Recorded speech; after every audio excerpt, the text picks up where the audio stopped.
জাতীয় টেলিকম নীতিমালা প্রণয়নের পক্ষে নয় বিএনপি। দলটির মহাসচিব মির্জা ফখরুল ইসলাম আলমগীর বলেন, নির্বাচন সামনে রেখে টেলিকম নীতিমালা প্রণয়ন সমীচীন হবে না। বান্ডেল থাকলে প্রতি সেনমানিতে টাকা বাঁচবে। বিকাশ সেনমানি বান্ডেল কিনে জিতুন প্রতি লেনদেনে।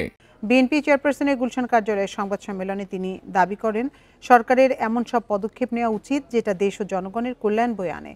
জানান, সতর্কতার সঙ্গে আগামী রাজনীতি ও গণতন্ত্র উত্তরণের পথ যাতে মসৃণ রাখা যায় সেই পথেই হাঁটছে বিএনপি। আলোচনা করে নীতিমালা চূড়ান্ত করার আহ্বান জানায় বিএনপি।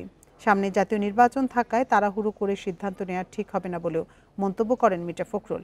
এ সময় দলটির স্থায়ী কমিটির সদস্য আব্দুল মঈন খান অভিযোগ করেন, বড় মোবাইল কোম্পানিকে সুযোগ করে দিতে টেলিকম নীতিমালা গ্রহণ করা হয়েছে।